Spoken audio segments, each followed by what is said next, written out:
அவல் கேசரி கொஞ்சம் கூட கட்டி தட்டாத சுலபமாக செய்யக்கூடிய ஸ்வீட்னா இது அவல் கேசரி தான். இந்த கேசரி பண்ணுறதுக்கு 1 கப்பு கெட்டி அவலை க்ளீன் பண்ணி மீடியம் ஃப்ளேமில் இப்படி ரோஸ்ட் பண்ணி வச்சுக்கணும். கையில் தொட்டால் கொஞ்சம் சூடாக இருக்கணும், அந்த அளவுக்கு ரோஸ்ட் பண்ணால் போதுமானது. இப்போ இதை கூல் பண்ணிவிட்டு இதை ஒரு மிக்சி ஜாருக்கு ட்ரான்ஸ்ஃபர் பண்ணி இதை பவுடர் பண்ணி வச்சுக்கணும் ஒரு ரவை பதத்துக்கு.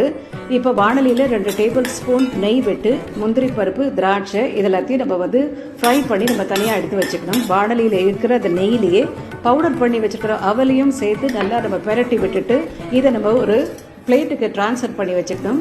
இப்போ 1 கப்பு அவலுக்கு 2 கப்பு தண்ணியை வாணலியில் கொதிக்க விடணும். தண்ணி கொதிக்கிற ஸ்டேஜ் வரும்போது பொடி பண்ணி வச்சுருக்கிற அவலையும் சேர்த்து நல்லா கட்டி இல்லாததுக்கு நம்ம மிக்ஸ் பண்ணி விட்டுக்கணும். இதெல்லாம் மீடியம் ஃப்ளேம்லேயே பண்ணால் பெட்டர். இது இப்போது எல்லாமே சேர்ந்து ஒன்றா சேர்ந்து வரும். இது வெந்தும் இருக்கும். இந்த ஸ்டேஜில் 1 கப்பு அவலுக்கு நான் 1 கப்பு சர்க்கரை சேர்த்துருக்கேன். எல்லாம் மிக்ஸ் பண்ணி விடும்போது முதல்ல இலகி கொடுக்கும், அப்புறம் எல்லாம் சேர்ந்தா மாதிரி இது வரும். இப்போ நான் கலருக்காக நான் குங்குமப்பூ பாலில் கலந்து நான் சேர்த்துருக்கேன். நான் எல்லாத்தையும் சேர்த்து மிக்ஸ் பண்ணி விட்டுட்டு 2 டேபிள் ஸ்பூன் நெய்யும் சேர்த்து கேசரி ஒன்றா சேர்ந்து வரும்போது நம்ம இது கார்டமம் பவுடர் அதோட நம்ம முந்திரி பருப்பையும் நம்ம டாப் பண்ணிட்டோம்னாக்க அருமையான ஒரு அவல் கேசரி நமக்கு ரெடி ஆகிடும்.